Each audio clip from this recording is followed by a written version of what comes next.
Okay, second time's the charm. What's up, guys? How's it going tonight? Quick little stream from the lab. We're gonna build the beginnings of a UAV. Alexa, trigger live show. Alexa, trigger live show. Let people know we're here. Sweet. Might work. Yeah, I had a bit of a false start on the stream.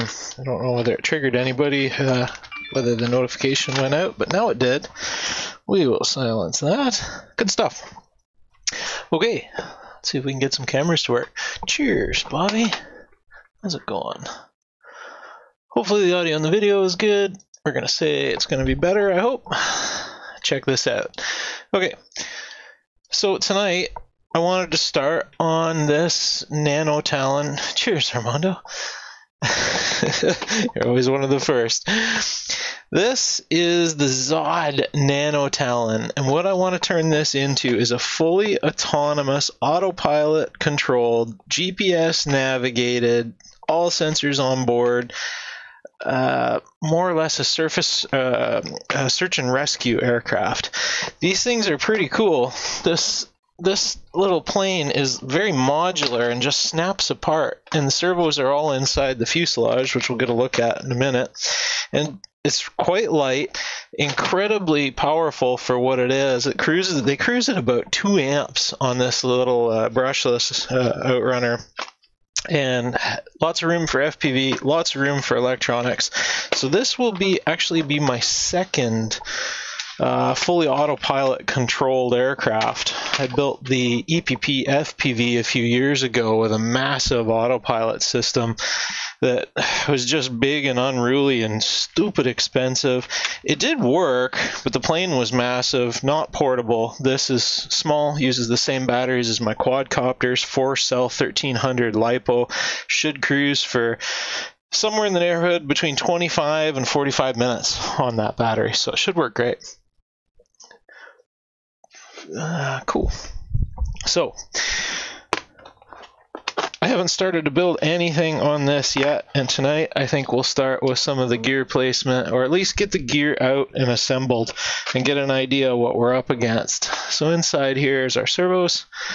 We're going to go ahead and take this flight stabilizer came with it. We're going to chuck that and get rid of it, and we're going to swap it out with our own equipment. There's lots of room in here. I 3D printed this already for an FPV camera mount. It should clip right on the side. And I can just put my 5.8 gigahertz antenna right through the side of the aircraft. And what else? This is pretty cool. There's another bay down here. Look at all this space. Tons of room. So my idea is, up in the front here is the flying FPV camera. It lives down in this hole. It's just a normal cutout for any of the Swift cameras or whatever. All the FPV cameras are pretty much that size now. We'll be able to have all of our equipment transmitting that video back, and then once we get everything dialed in and get the autopilot working correctly, what I'd like to do is add more cameras with a switcher. And what I'm thinking would be, I think this thing would be a great little search and rescue bird. So what I'm thinking is to put a downward facing camera, probably in this compartment, right down in the bottom. I can put a camera vertically facing right out the bottom, so once you're on autopilot, you can switch the camera from the front face and do a downward view through an HD camera going down. The Mobius cameras work pretty good for that. That's my vision anyway. I think this is going to be a fun little project. We're not going to get a lot done tonight. I don't have a lot of time as usual, but I wanted to at least get started and see how far we get with some of the electronics. Actually, there's no point in putting that back together. Let's get some electronics out. Looks like we're still alive. Bobby said he was here. He had to find it. Yeah, sorry about that false start.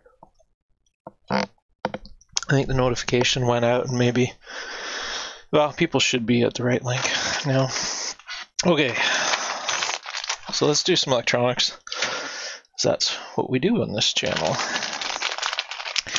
I think I've assembled some of the stuff I'm going to need. I've just been kind of squirreling things away as I bought them. I purchased this plane almost a year ago, so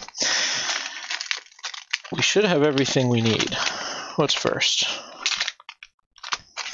What is first? This should be. Where'd it go? Oh, crud. The flight controller's outside. I'm gonna have to go get it. It's in the other room. 1 second. I'm gonna grab it. Dead air. Sorry, guys.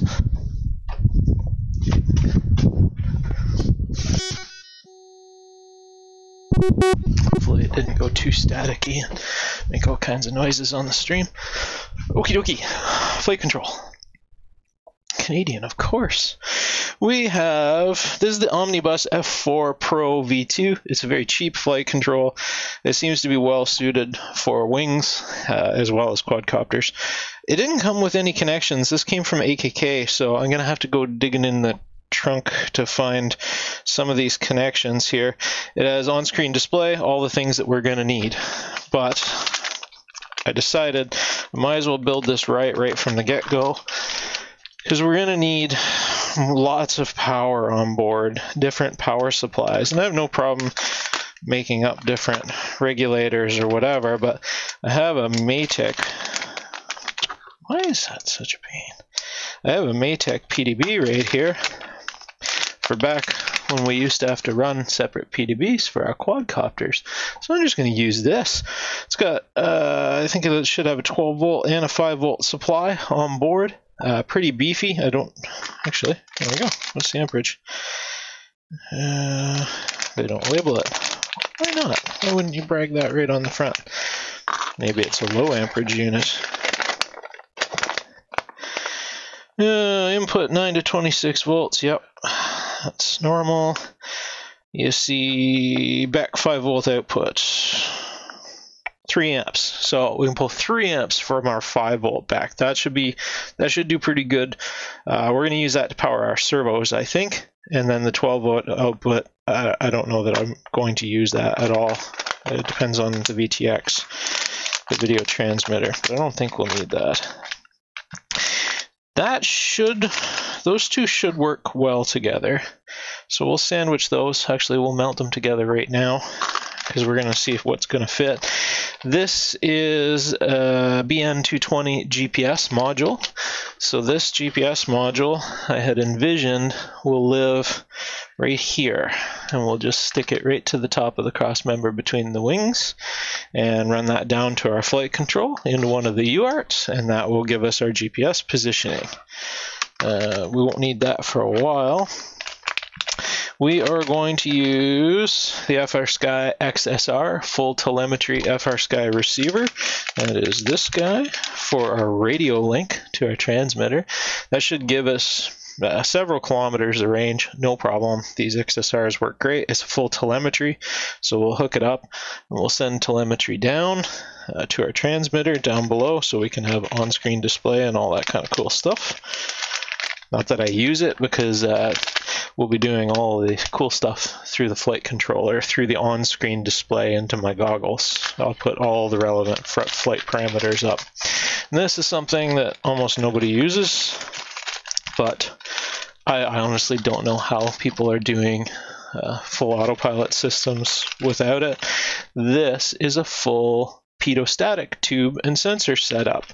So this is some weird numbers on it. I don't remember where I got it, probably eBay. It's labeled DIYdrones.com in there.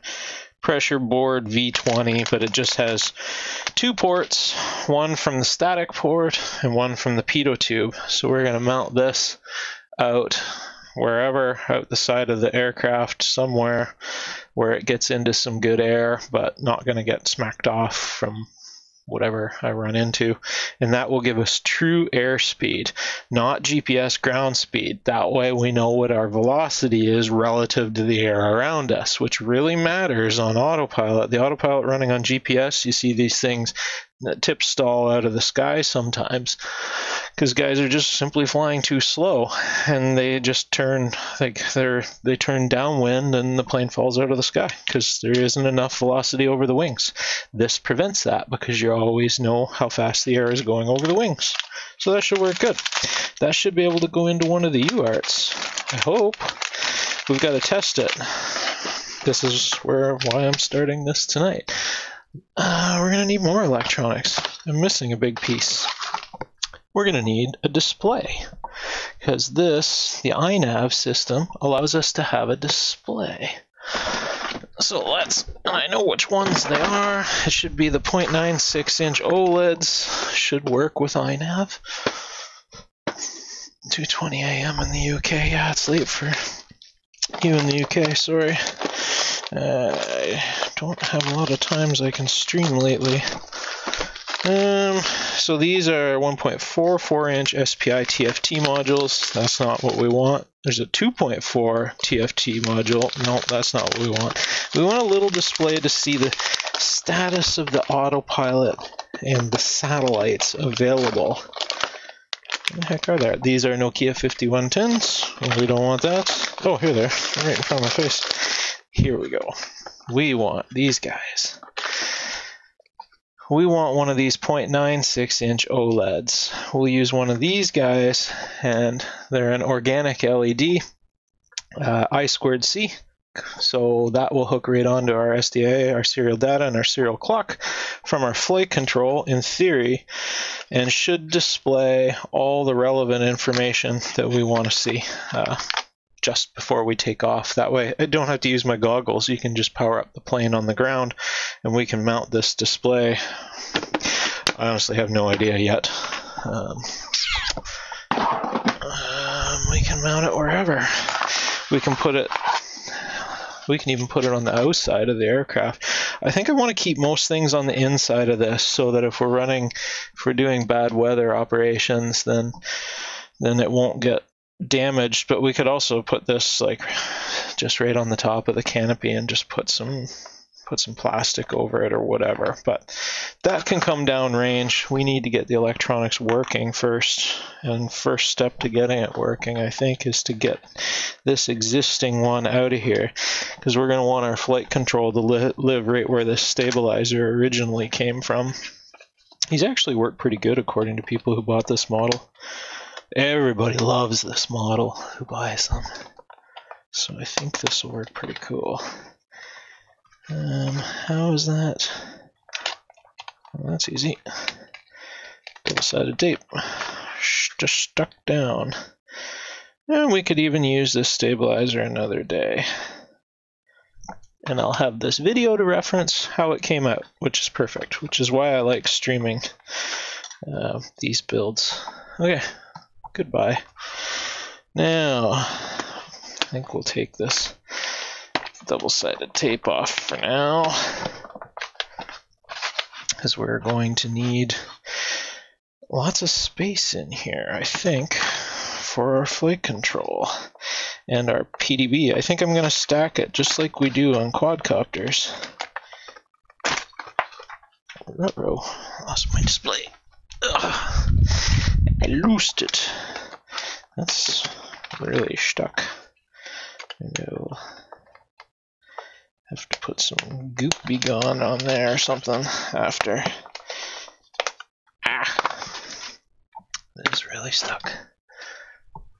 It's good tape. That's the kind of tape I'm going to want to use.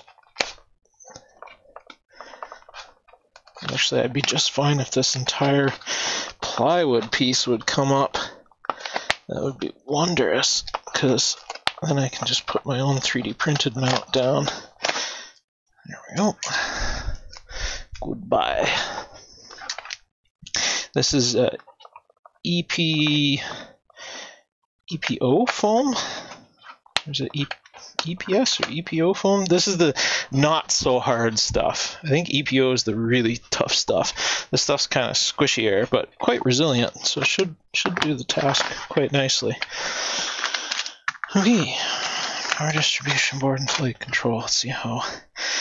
We're going to have this thing apart about a dozen times. I'm not going to stream everything. I did already start a GitHub where I'm going to store all my instructions and stuff, because this, I'm sure others will find it useful at some point.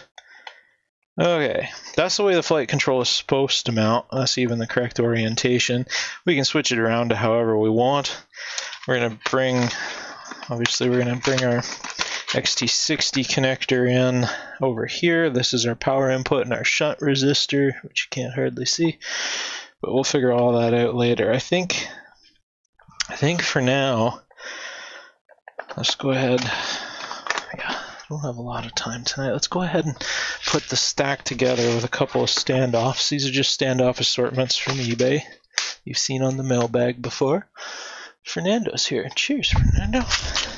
And it is pretty cool. It's a fun little. This should be a really fun build, I think. The shortest standoffs I got. Yeah. Let's just put a couple of them through. Let's just use nuts. So I think that's. I'll try and do this on camera. We'll just put a couple of Oh, actually, no. No, let's not go that way. Let's use screws going up through, because that way we'll get the closest distance. We can get that PDB down, because I think I'm going to want all the headroom I can get. And that's going to be a mile too long. It's a good thing with these nylon ones, you can just give them a snip. Usually it'll start right in. It's just nylon after all. Maybe I can just get away with just using one. No, let's use 2 for now. And then we can start placing our electronics and get an idea how everything's going to live in this. There's tons and tons of room in this model. We should be able to put tons of electronics. I think I'll add some my LEDs, my strobe and nav lights to it too, even though I don't plan night operations with it. You never know. Didn't trim that off enough. Too long. Needs shorter. Perfect. And we'll soft mount the flight control too. Not that it's a big deal on a fixed wing. It really shouldn't matter on a fixed wing at all. The frequencies we're dealing with and the response times shouldn't matter. Okay. Set our PDB down. That's going to be our height. And that's, if you guys can see down through there, I know it's not too easy, but I've got a couple millimeters between the components. That's fine. That's where we want to be. And that should just work. Let's turn this 90 degrees for now, or does it matter? Yeah, let's turn 90 degrees and then we'll just put one nut on. Just to hold things, because I'm going to need it on and off 100 times. Don't even know what side I'm going to put up yet, but this will give us the beginnings of knowing what we're up against. Okay.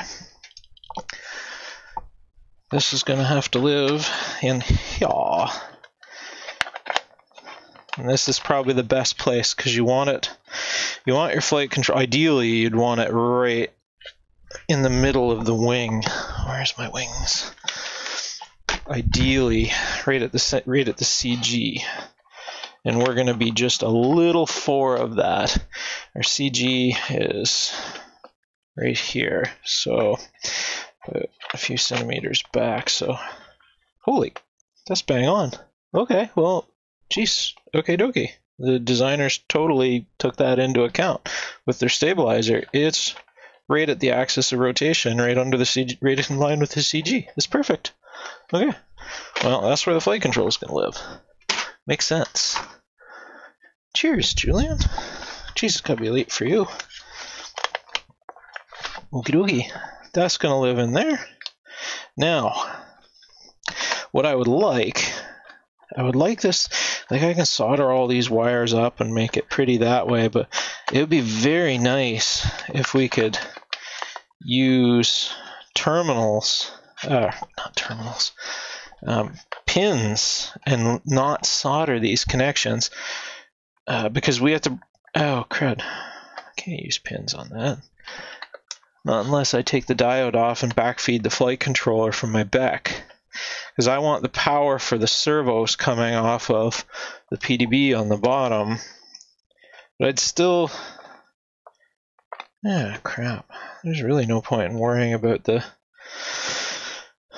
having it being able to plug in if we're not going to be using power and ground from the flight control anyway.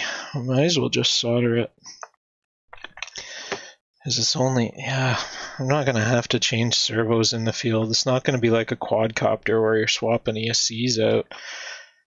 So height doesn't matter. We'll just solder them. We'll take the power and ground and go down to the back to the 5 volt reference from the PDB, which would we have 3 amps to work with there, and then we'll just use the signals from up here, and we'll have no problems. Okay, that works. Okay, well, yeah, that'll work fine. How much headroom have we got above this thing? That's the wrong hatch. Up early to work on a video, 4:30. Jeez, you get up at 4:30 in the morning? You crazy man, to work on videos? You crazy. You got a lot more ambition than me. I thought I was bad working on videos in the middle of the night. Okay, so that basically, where does that come down to? Right there. So we can go level with the top of here, and then maybe 1 or 2 millimeters. This is curved, and I don't want to have to carve this out. So level with the top of there. Give me a flat device. Flat device, please. Flat device. Flat device. And with no taper, nothing underneath there, we have like 2 centimeters of headroom. Tons and tons of room above the flight control, which is good. That means running wires and stuff, like 2 centimeters is acres. We can work with that. Even though I don't plan on putting anything above here, but maybe it would be nice to have some of the pins plug in. Like then we could wrap, no matter what, we'd have to desolder flight control. Just, no matter what, we'd be into soldering for any component replacement, so I guess there's no point in worrying about it. Just solder them on, just like we do on a quadcopter. But then we can bring it up on some nice sticky foam tape, and yeah, that'll work. Okay, that'll work. Okay, next. Where did those other components go? So what I think I'll do, and I don't know how much, I'm running a little low on time already. I don't know how much more I'll stream. I think what we'll do is we'll breadboard it beforehand. Now there's not much that needs to be breadboarded except for these OLEDs all have pins in them. So with the hay, we'll set that up. We will get some jumper wires, and then we'll get it ready. I forgot to mention why. I'm concerned that this Omnibus F4V2 won't work with the OLED. As far as I can tell, it will work with this GPS just fine. Everybody seems to report that's working. Not many people are using this, so this is a wild card. This is I2C communication as well as the OLED, and there are reports saying the OLEDs will not work with the Inav firmware and this flight control. So easy way to find out, we'll just breadboard it before we start and hook it up and see. The OLED should fire up. We just have to feed it VCC, serial data, serial clock, and ground. Does anybody remember what voltage these are? Are these 3.3 volt or are they 5 volt tolerant? Does anybody remember? It's a 0.96 inch OLED. I can look it up. It's no big deal.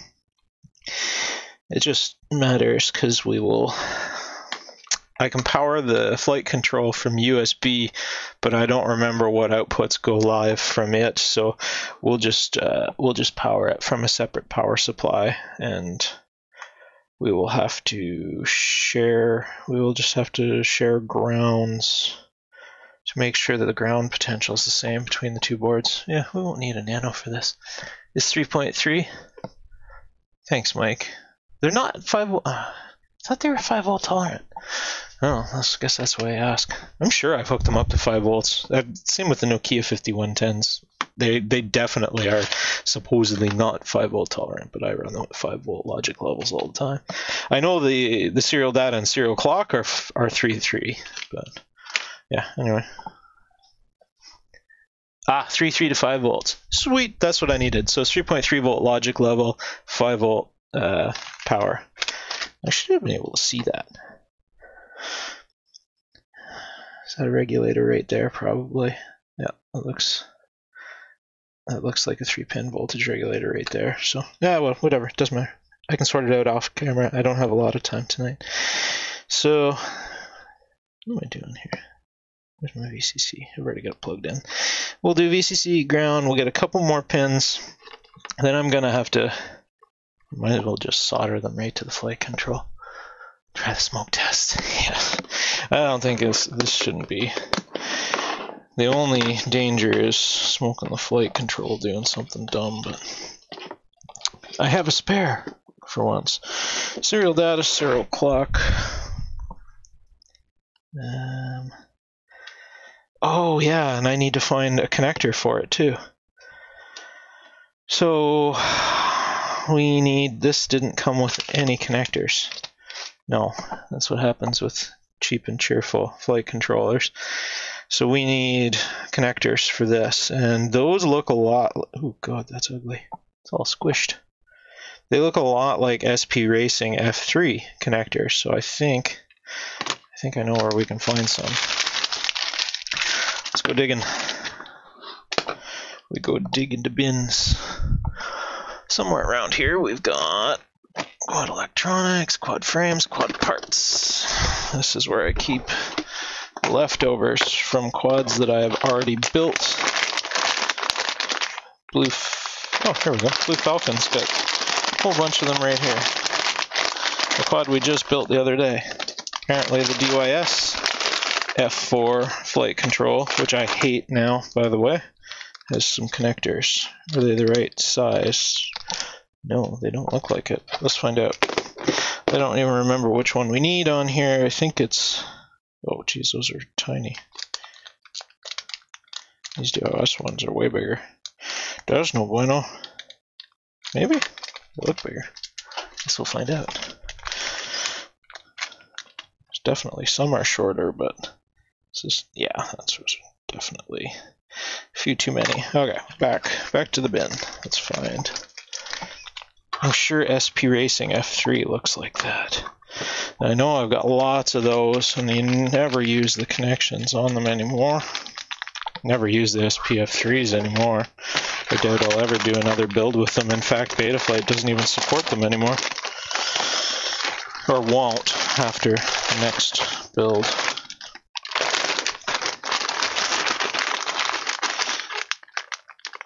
I'm sure there's an SPF3 in here. This is the GP225. This definitely had an F3 flight control. Oh, it's even got pins. Oh, handy dandy. That's exactly what we want. So we might use those. This is the quad that I just retrofitted on the weekend over to the XSR receiver, the GP225. I haven't maidened it yet, but it's all set up, and the only thing it doesn't have is, because I'm running the F3, it doesn't have a OSD, an on-screen display, so it's not quite as capable, but it'll do the job. There's a basher quad. Oh no, those are... So that one's right. That one is definitely the right one for there. I have a feeling it's one of these two connectors, but I'm going to have to do some Google Foo to find out. And that is not the right one. And that is not the right one. And that is actually broken. It's not just squished, it's actually broken. Okay, well, we got one. I don't think that's the right one.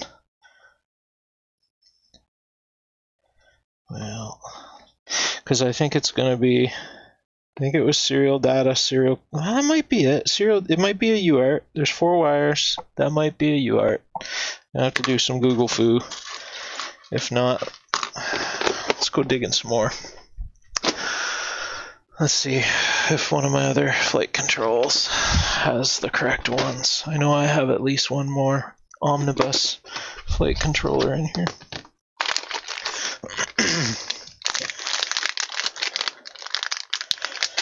Yeah, it's the same one. No connections. Isn't that a shitter? Okay, well, let's look at another SPF3, because maybe I just used that connection on that other quad. Maybe that's why it's missing, though. It's actually in use.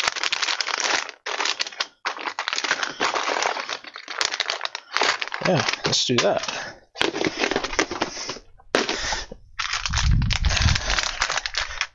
I don't want to go doing the Googling now. I might get lucky and that might be the right one, but it would be nice to have these ones.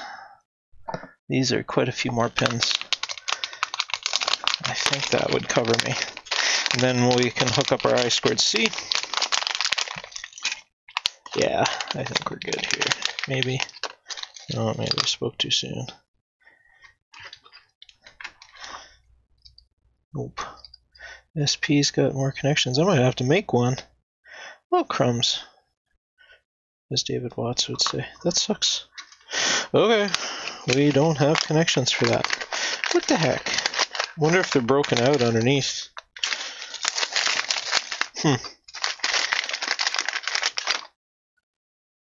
Wonder if they're broken out somewhere where we can get at them on the board.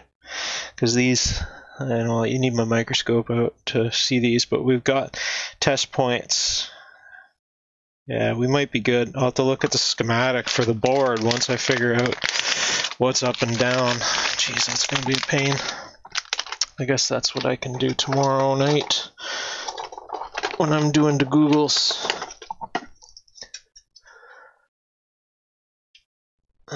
Strict regs, Canada, UAV. An actual, if you want to call it a UAV, yes, the regs are ridiculous. There is new drone regs coming in June for us Canadians as well. But as far as we can tell, us MAC members, Model Aeronautics Association Canada, are, according to the mail I received from MAC 2 days ago, we are still immune to the new regs. We can fly as usual, but you have to stay line of sight and all the normal stuff that FPV rules say everywhere. It's totally stupid, but nobody's going to follow them. Nobody's going to enforce them. Just don't put YouTube videos up of you doing anything foolish.